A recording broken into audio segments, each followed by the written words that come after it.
자, 1, 2, 3장은 지금 1과목에 해당되는 내용이고요. 그 다음에 손해평가는 이제 2과목에 해당되는 내용이 되겠습니다. 자, 손해평가라고 하면 보험 대상 목적물에 피해가 발생한 경우 그 피해 사실을 확인하고 평가하는 일련의 과정이다. 이렇게 정의가 되겠습니다. 손해평가의 기능을 보면 첫째로 보험 가입자에 대한 정당한 보상이 있습니다. 즉 공정한 손해, 그리고 두 번째로 이제 선의 계약자 보호가 있습니다. 1번과 2번 모두 이제 같은 맥락인데요. 그 보험이라는 것이 이제 여러 사람이 집단을 이루어서 일정 금액 보험료를 내고 피해를 입은 사람한테 그 피해를 보상해주는 이제 그런 제도이죠. 따라서 이게 공정하지 않게 되면 다수의 이제 선의의 보험 가입자한테 이제 피해가 가겠죠. 그래서 선의 계약자를 보호하는 그런 의미가 있겠습니다.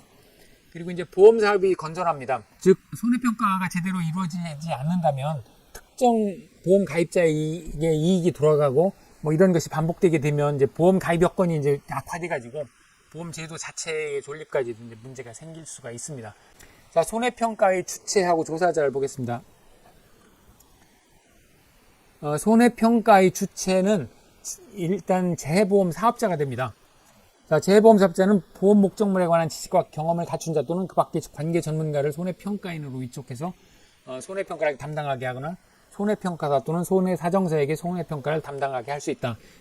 그리고 이제 손해평가인, 손해평가사, 손해사정사에게 손해평가를 담당하도록 그렇게 하고 있습니다. 자, 손해평가 체계를 한번 살펴보도록 하겠습니다. 이때 손해평가사는 위에서 말씀드린 대로 손해평가인, 손해평가사, 손해사정사를 1인 이상, 적어도 1인 이상 포함을 해서 5인 이내로 구성을 하게 됩니다. 그리고 이제 현지 조사를 실시하게 되는데요. 이 현지 조사는 이제 품목별로 현지 조사를 실시하는데 이거는 이론서 해설을 통해서 조금 이따 더 자세히 한번 살펴보도록 하고요. 이때 이제 손해평가 단위별 현지 조사를 하게 되는데 농작물의 경우에는 이제 농지별로 하게 되고 가축은 개별 가축별로 하게 됩니다. 그러니까 개별 가축별로 한 마리 한 마리씩 하게 되고요. 이때 이제 벌의 경우에는 이제 벌 한 마리 한 마리가 아니라 벌통 단위로 피해가 발생했는지 조사를 하게 됩니다.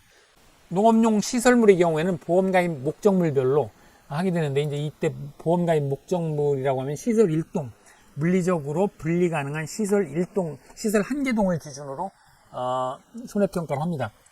다만 이제 나중에 시설편에서 더 자세히 보겠습니다만 자기부담금은 시설 1동이 아니고 단지 단위로 그렇게 하게 됩니다.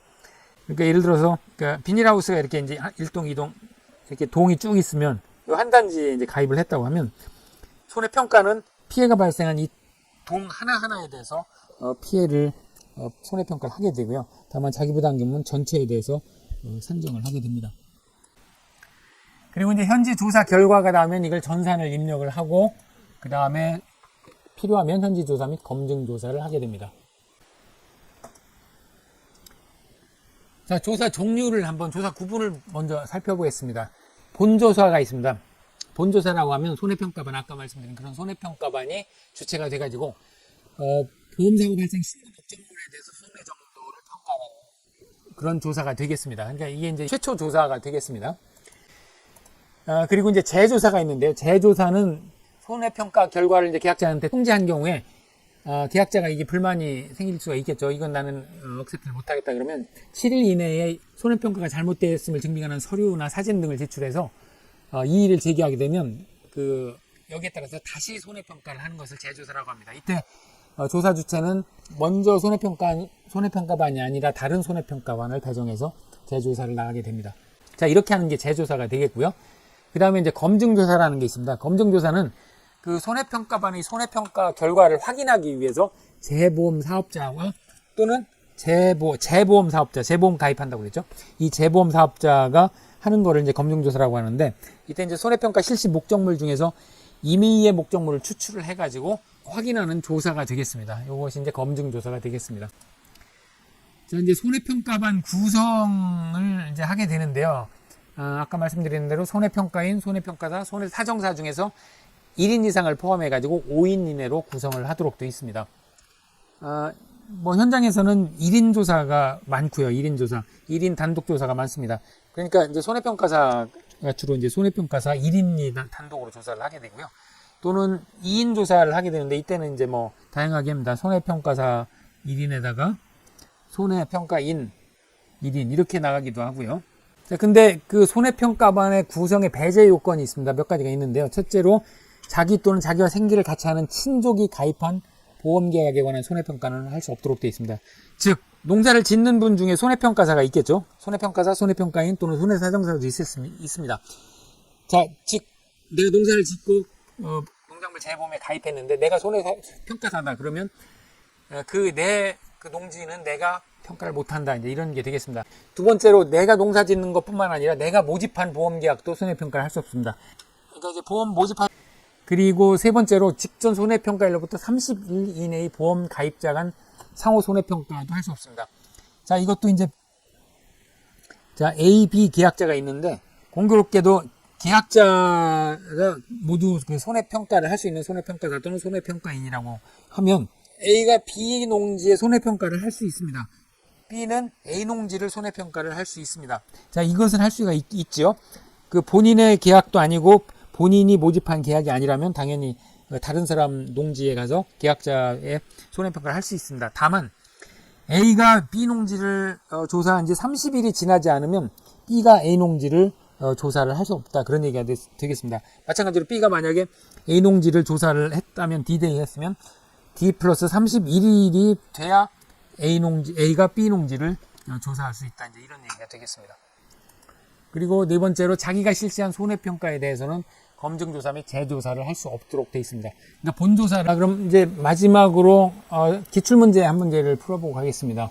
6회 기출문제인데요. 손해평가반을 구성하려고 할 경우에 손해평가반 배제 요건이 있었죠. 그 배제 요건을 이용을 해가지고 그 손해평가반을 구성을 어떻게 하는지 묻는 그런 문제입니다. 한번 보도록 하겠습니다. 자, 금차 조사 일정이 지금 9월 7일에 낙과 피해를 조사할 예정입니다. 자, 계약상을 보면 가입자가 그 가계약은 H고 나계약은 A가 가입자입니다. 그리고 모집은 E와 B가 각각 했고요. 그 다음에 과거 조사를 한 걸 보면 8월 13일에 가계약을 D와 F가 조사를 했고 나계약을 C, F, H가 조사를 했습니다. 8월 13일과 8월 18일에 각각 했습니다. 그 다음에 이제 조사자는 이제 A, B, C, D가 이제 손해평가인 또는 손해평가사가 되겠고요. 이때 이제 손해평가반을 1, 2, 3, 4, 5반으로 구성할 경우에 어느 경우가 가능하고 어느 경우가 가능하지 않은지 이제 이걸 물어보는 겁니다. 자, 그 이제 손해평가반 구성 배제 요건 아까 살펴본 걸 보면 그 본인의 계약은 일단 본인이 평가를 하면 안 되겠죠. 그리고 본인 또는 본인이 모집한 것도 손해평가를 할 수가 없습니다. 그리고 30일 이내에 교차평가도 안 되고요. 그 다음에 이제 그 본인이 그 손해평가한 거는 검증조사 및 재조사를 한 것도 안 되니까 여기서 이제 그 검증조사 및 재조사는 해당이 없으니까 이거는 해당이 없고요. 일단 본인 거를 본인이 못하니까 가계약을 지금 하려고 합니다. 가계약을 하려고 하니까 H는 일단 하면 안 되죠. 그러니까 2반은 일단 할 수가 없습니다. 본인 계약을 본인이 가서 손해평가를 할 수 없으니까 2반은 일단 구성이 안 되고요. 그 다음에 모집한 걸 볼까요? 모집한 걸 보면 E하고 B가 모집인이니까 가계약을 모집한 건 E니까 E는 손해평가반에 들어가면 안 됩니다.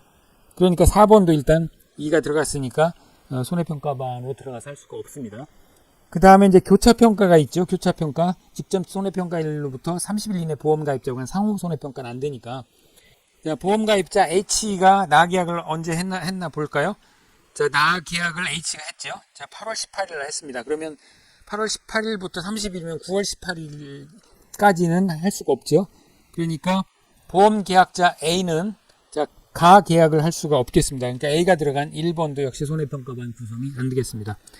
그러면 이제 남는 게 G는 지금 아무 해당 사항이 없죠. G는 지금 뭐 계약자, 모집인, 교차평가를 한 적도 없으니까 이건 가능합니다. 그리고 이제 D하고 F의 경우에 가 농지를 갖다가 적하고 작가서 조사를 했습니다. 그 같은 사람이 같은 평가사가 나가서 다음 평가를 하는 것은 아무 제한이 없습니다. 뭐 기한 제한도 없고 아무런 제한이 없기 때문에 자, D하고 F도 손해평가 가능하겠습니다.